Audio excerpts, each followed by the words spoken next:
Good morning everyone. पिछले class में हमने चर्चा किया था EDU 103 के एक टॉपिक के शिक्षक के गुण एवं भूमिका पर, जिसमें शिक्षक के व्यावसायिक गुणों पर हम चर्चा कर चुके हैं और आज हम चर्चा करते हैं शिक्षक के व्यक्तिगत गुणों पर। एक अच्छे शिक्षक के व्यक्तिगत गुणों को हम निम्न बिंदुओं द्वारा स्पष्ट करते हैं, जिसमें पहला पॉइंट है प्रभावशाली व्यक्तित्व। जनरली व्यक्तित्व यानी पर्सनालिटी हम उसको कह देते हैं कि जो बहुत लंबा चौड़ा इंसान होता है तो कहते हैं कि ये अच्छे पर्सनालिटी का इंसान है। हालांकि व्यक्तित्व में सिर्फ लंबा चौड़ा होना अनिवार्य नहीं है। एक इंसान की लंबाई, चौड़ाई, रंग रूप, एजुकेशन, बिहेवियर, बातचीत करने का अंदाज़, पढ़ाने की शैली, ये सारी चीज़ें शामिल होती हैं। सब चीज़ों को मिला करके तब एक इंसान का व्यक्तित्व बनता है, पर्सनालिटी बनती है। एक शिक्षक का व्यक्तित्व स्टूडेंट को प्रभावित करने वाला होना चाहिए। छात्र यदि किसी शिक्षक के व्यक्तित्व से प्रभावित होते हैं तो वे उनके शिक्षण में भी रुचि लेते हैं तथा मन लगाकर अधिगम करते हैं। साथ ही छात्र अपने शिक्षकों का अनुकरण करते हैं। अतः छात्रों के चरित्र निर्माण एवं उनके श्रेष्ठ सामाजिक गुणों के विकास के लिए भी शिक्षक के व्यक्तित्व का प्रभावी होना आवश्यक है। यानी छात्र जो होते हैं वो अपने शिक्षक के हर एक एक्टिविटीज़ का अनुकरण करते हैं। शिक्षक के पढ़ाने का, डांटने का, चलने का, हंसने का, बोलने का, ये सारे कामों का छात्र अनुकरण करते हैं। इसलिए एक शिक्षक को हर एक कामकाज बहुत ही सोच समझ के करना चाहिए ताकि उनका असर उनके व्यक्तित्व, उनके पर्सनालिटी पर पड़ता है। जो उनके बच्चे अनुकरण करते हैं तो बच्चों को भी प्रभावित करते हैं। तो एक शिक्षक को अपने व्यक्तित्व को ऐसा बनाना चाहिए ताकि बच्चे उनसे प्रभावित हों तो वो बच्चों के लिए, बच्चों के हक में अच्छा साबित हो। अगला पॉइंट है शिक्षक में सहानुभूति की भावना होनी चाहिए। ठीक है, यानी शिक्षक को छात्रों के प्रति सहानुभूतिपूर्वक व्यवहार करना चाहिए, तभी छात्र शिक्षक के प्रति जुड़ाव महसूस करते हैं तथा अपने समस्याओं को शिक्षक के साथ साझा करते हैं। शिक्षक के द्वारा छात्रों की इन समस्याओं का निदान प्रस्तुत किया जाना चाहिए। शिक्षक के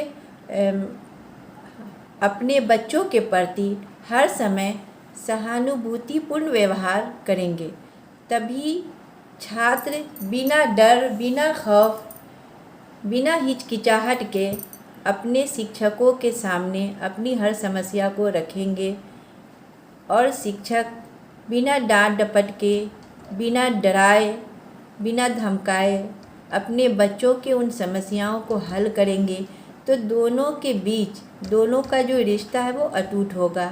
बच्चे भी निर्भय रहेंगे, शिक्षक से अपनी हर छोटी बड़ी समस्याओं को साझा करते रहेंगे। शिक्षक में बौद्धिक व नैतिक ईमानदारी की भावना होनी चाहिए। ठीक है, शिक्षक का व्यक्तित्व छात्रों के लिए अनुकरणीय होता है। अतः यह आवश्यक है कि शिक्षक को बौद्धिक व नैतिक रूप से ईमानदार होना चाहिए। यदि उसे छात्र के किसी प्रश्न का उत्तर नहीं आता है तो वह उसे टालने की अपेक्षा यह स्वीकार करना चाहिए कि अभी उसे इसका उत्तर नहीं आता है, परंतु वह इसके बारे में अगले क्लास में या कल बता देंगे। इस प्रकार शिक्षक को बौद्धिक व नैतिक रूप से ईमानदारी का प्रश्न करना चाहिए। कभी कभी ऐसा होता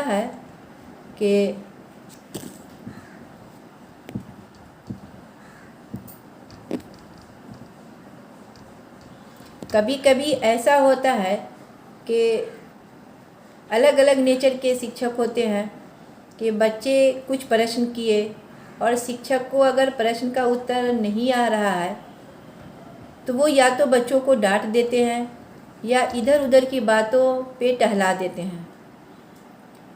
तो ये उनका अच्छा व्यक्तित्व नहीं है, अच्छा रवैया बच्चों के प्रति नहीं है। वो बच्चों को समझा दें कि आज मैं तुम्हारे इस प्रश्न का उत्तर नहीं दे पाऊँगा क्योंकि मुझे कन्फ्यूज़न है, और अगले क्लास में वो उस प्रश्न का उत्तर ढूंढकर समझकर अच्छे से आएँ और अपने बच्चों को संतुष्ट करें, ताकि ये एक शिक्षक के व्यक्तित्व में अच्छा पॉइंट शामिल होगा और उनके व्यक्तित्व की शान बढ़ेगी। अगला पॉइंट है कि शिक्षक में अनुकूलन की क्षमता होनी चाहिए। ठीक है, शिक्षक में परिस्थिति के अनुसार अनुकूलन की क्षमता होनी चाहिए। शिक्षण अधिगम प्रक्रिया में शिक्षण कार्य करने के दौरान प्रकट हुई किसी भी समस्या के अनुरूप ही उसे अपनी नियोजित पाठ योजना में परिवर्तन करना चाहिए। यदि शिक्षक द्वारा नियोजित विधि से छात्र समझ नहीं पा रहे हैं तो उसे छात्रों के अनुरूप ही नई विधि अपनाने की समझ होनी चाहिए। जैसे कि जिस विधि से हम बच्चों को पढ़ा रहे हैं, जिस टेक्निक से हम बच्चों को पढ़ा रहे हैं, और ये हमें अंदाज़ लगता है कि बच्चे हमारे समझ नहीं पा रहे हैं, तो पहले तो उस समस्या को जानने की कोशिश करें कि कौन सी समस्या है, कौन सा प्रॉब्लम है जिसकी वजह से बच्चे समझ नहीं पा रहे हैं और हमारी मेहनत व्यर्थ हो रही है। तो उस समस्या को जानने के बाद, समझने के बाद, बच्चों की रुचि को जानने के बाद, बच्चों के रुचि के अनुसार वो अपने पढ़ाने की शैली, पढ़ाने की टेक्निक को तुरंत चेंज कर दें। तो एक शिक्षक के अंदर इतनी कैपेसिटी ज़रूर होनी चाहिए, इतना टैलेंट ज़रूर होना चाहिए कि वो क्लास के वातावरण को देखते हुए, बच्चों के रुचियों को देखते हुए अपने पढ़ाने की शैली में चेंजिंग लाए। अगला पॉइंट है छात्रों का ध्यान रखने की क्षमता। ठीक है, एक अच्छे शिक्षक को अपने छात्रों का ध्यान रखना चाहिए। उसे अपनी कक्षा में बालकों की विभिन्नताओं की जानकारी होनी चाहिए। इन विभिन्नताओं के अनुसार ही उसे शिक्षण कराना चाहिए ताकि सभी छात्र लाभान्वित हो सकें। ये मैंने पहले क्लास में भी बताए थे कि एक वर्ग में, एक क्लास में जो बच्चे होते हैं वो सभी एक लेवल के नहीं होते हैं, सब में अंतर होता है, चाहे वो किसी रूप में हो, आर्थिक रूप से हो, सामाजिक रूप से हो, मानसिक रूप से हो, धार्मिक रूप से हो, किसी भी रूप से। डिफरेंट टाइप के सभी बच्चे होते हैं, सभी में अंतर होती है।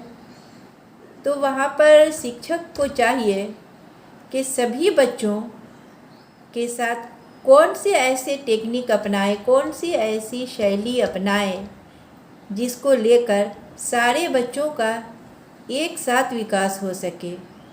कोई भी बच्चे उनके लाभ से छूट नहीं जाए, सभी बच्चों का विकास हो, शिक्षक का दायित्व पूरा हो। ये गुण शिक्षक के व्यक्तित्व में शामिल होता है। अगला पॉइंट है दयालुता की भावना, यानी एक शिक्षक में दया की भावना का होना परम आवश्यक है। यदि कोई छात्र अगर पढ़ने में सफल नहीं हो पाता है तो शिक्षक के लिए यह आवश्यक है कि वह उसकी समस्याओं का पता लगाकर उनके निदान के लिए तत्पर रहे।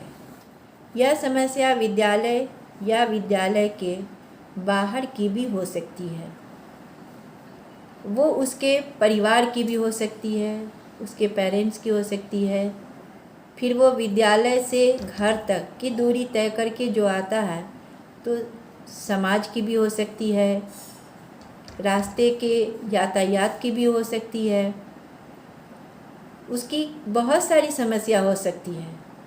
तो ये एक शिक्षक का दायित्व बनता है, फ़र्ज़ बनता है कि वो उस बच्चे के समस्या को जानने की कोशिश करे, उसे इग्नोर नहीं करे और समस्या को जानने के बाद उसको फिर हल करने की कोशिश करे।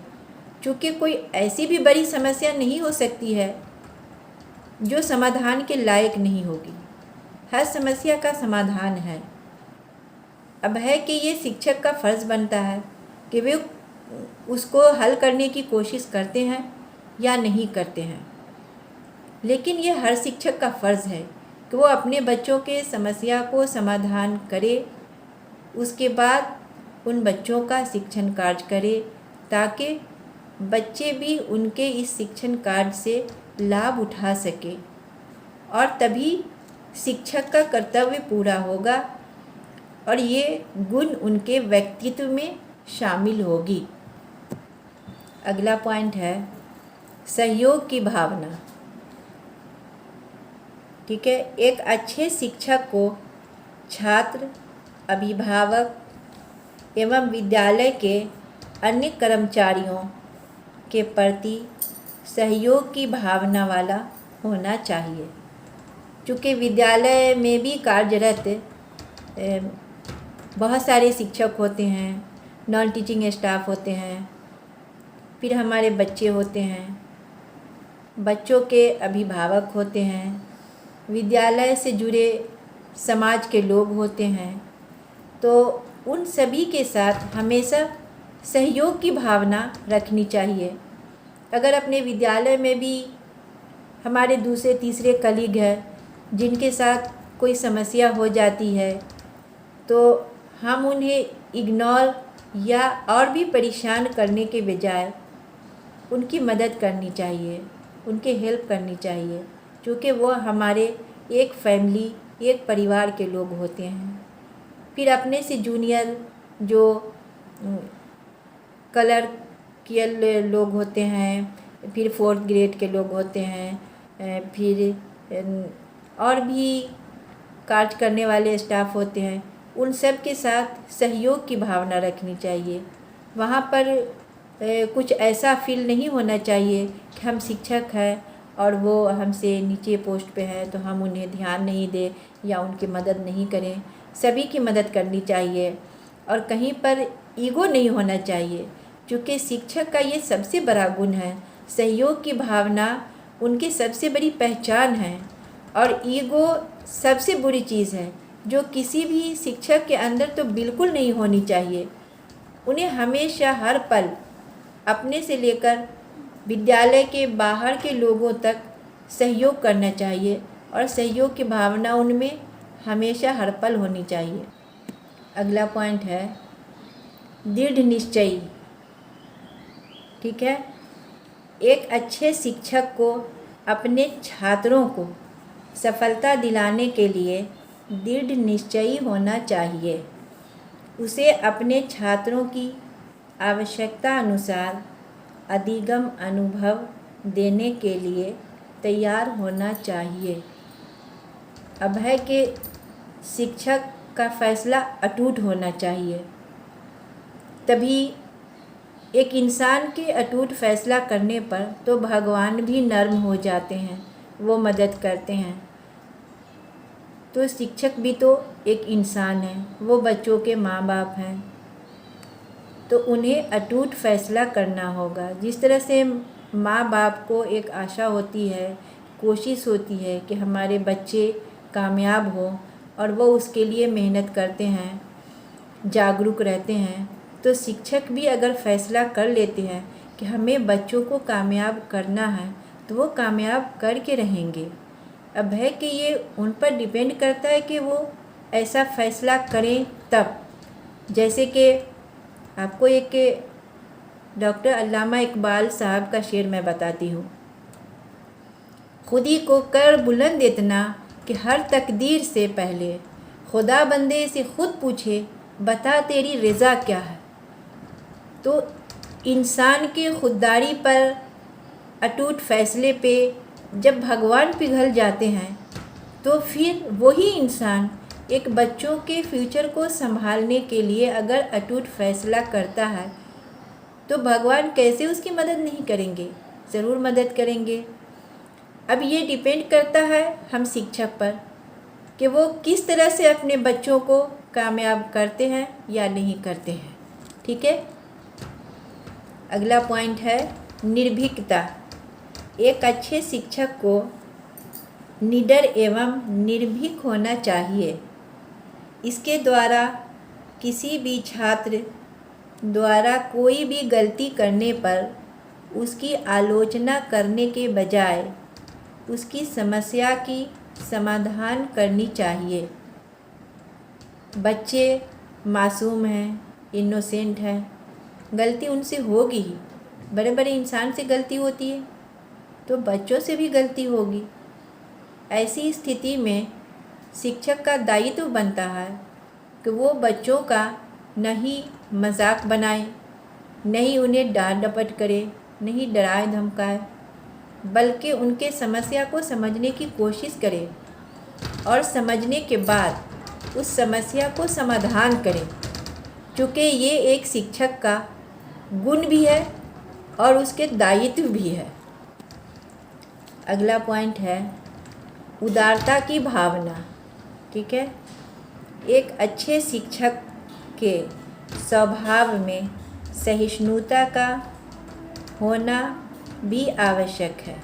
उसे छात्रों की पाठ्येतर कार्यों एवं विषय वस्तु से पृथक अन्य विषयों में भी सहायता देने के लिए तैयार रहना चाहिए। यानी जो शिक्षक किसी एक विषय के टीचर हैं, तो उनको अपने एक विषय से ही मतलब नहीं रखनी चाहिए।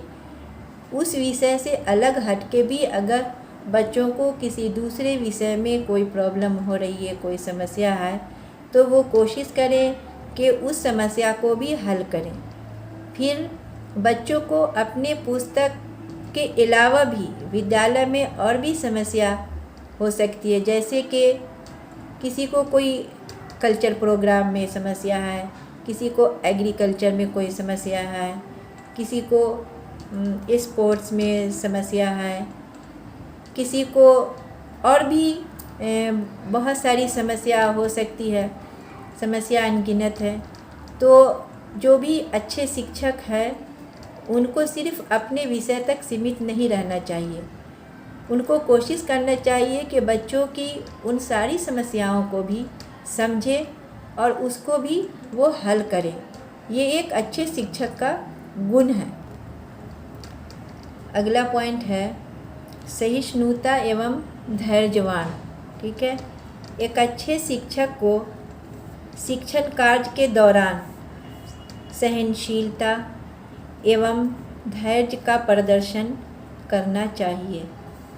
उसे अच्छे से अच्छा परिणामों को हासिल करने के लिए सहनशीलता, धैर्य एवं परिश्रम की आवश्यकता पड़ सकती है। क्लास में बहुत तरह के बच्चे होते हैं। कुछ नटखट बच्चे होते हैं जो क्लास के दरमियान बहुत डिस्टर्ब करते हैं, बहुत सारी उटपटांग हरकत करने लगते हैं। तो ऐसी सूरत में शिक्षक को चाहिए कि वो अपना धैर्य नहीं खोए, हिम्मत से काम लें और बच्चों पर गुस्सा भी नहीं करें, क्योंकि गुस्सा करने से सारा वातावरण चेंज हो जाएगा। फिर न तो शिक्षक का मकसद पूरा होगा, न ही बच्चों को इससे कोई लाभ होगा। तो बहुत ही हिम्मत के साथ उन सारे समस्या को देखते हुए, टैकल करते हुए, अपने क्लास का वातावरण बरकरार रखते हुए अपने शिक्षण कार्य को पूरा करना है और अपने उद्देश्य को पूरा करना है, ताकि न बच्चों का नुकसान होने पाए और न ही शिक्षक का काम अधूरा रहे। अगला पॉइंट है साधन संपन्नता।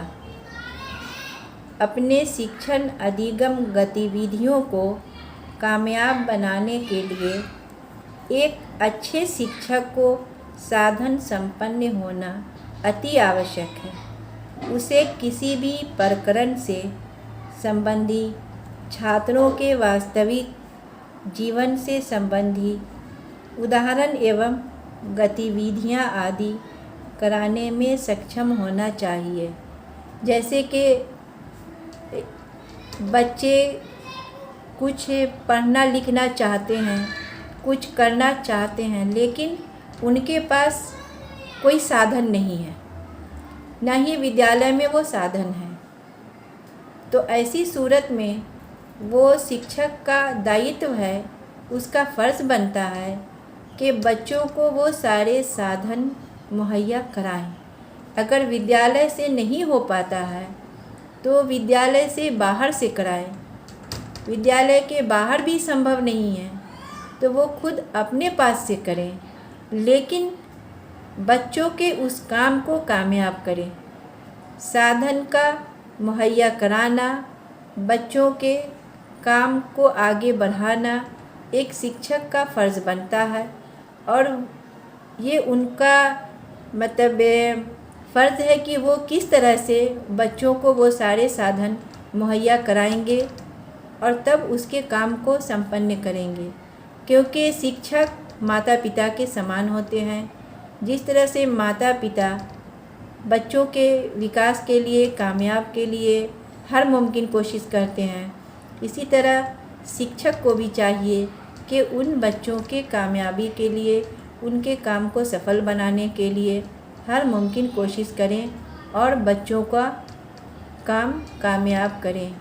ये शिक्षक का एक बहुत बड़ा गुण भी है और उनका दायित्व भी।